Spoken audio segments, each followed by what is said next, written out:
नमस्कार दोस्तों, आपको क्या लगता है किस तरह का पावर है ईरान के पास जो अमेरिका और इजराइल से लगातार लड़ रहा है, फिर भी वो हार नहीं रहा है। आपको लगता होगा कि उसके पास ड्रोन अच्छे खासे लेवल पे हैं और फिर मिसाइल भी अच्छे खासे लेवल पे वो बनाता है, तो इसकी वजह से वो फाइट कर पा रहा है।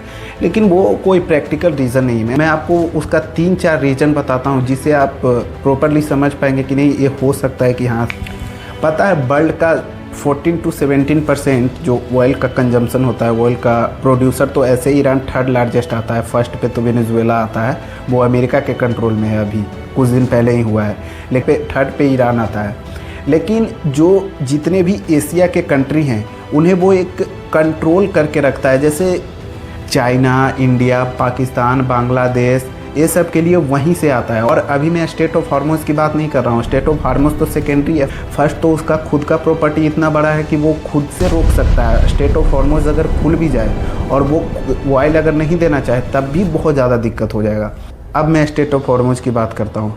आपने बहुत बार सोचा होगा कि स्टेट ऑफ हॉर्मुज़ को ही क्यों ऐसा लोकेशन मिला है, हम उसे कट करके बगल में जो ओमान है वहाँ से कट करके भी कर सकते हैं और वहाँ से भी एक रूट बन सकता है। लेकिन वहाँ का जो ज्योग्राफी लोकेशन है वो पॉसिबल नहीं होता है। वहाँ का जो लोकेशन है वो प्योरली माउंटेन से भरा पड़ा है, पहाड़ से भरा पड़ा है। फर्स्ट वो हो गया। वहाँ का जो ओमान का गवर्नमेंट है वो कभी रेडी नहीं होगा, वो उसके मिलिट्री के वजह से, उसके सिक्योरिटी के रीज़न की वजह से। और अगर बन भी गया तो उसमें $200 बिलियन का खर्च आएगा। $200 billion is a so big amount for oil consumption and for moving here there. They can't do any country, they can't afford any country. तो वहाँ पे तो वो पॉसिबल बनता ही नहीं है कि कोई थर्ड। आपको पता है खामनेई की डेथ क्यों हुई?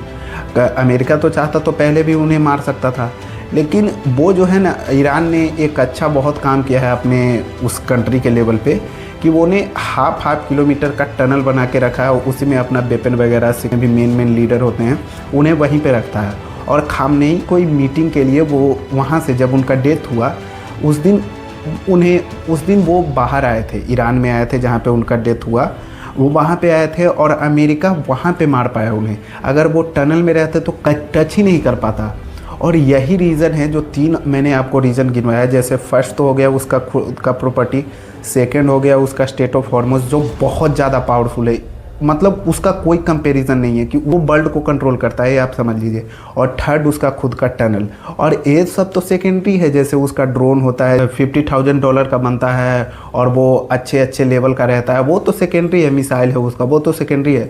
लेकिन जो मैंने आपको 3 कारण बताया वो सबसे बड़ा कारण है। उसके टक्कर का अभी तक कोई है ही नहीं अदर कंट्री के पास।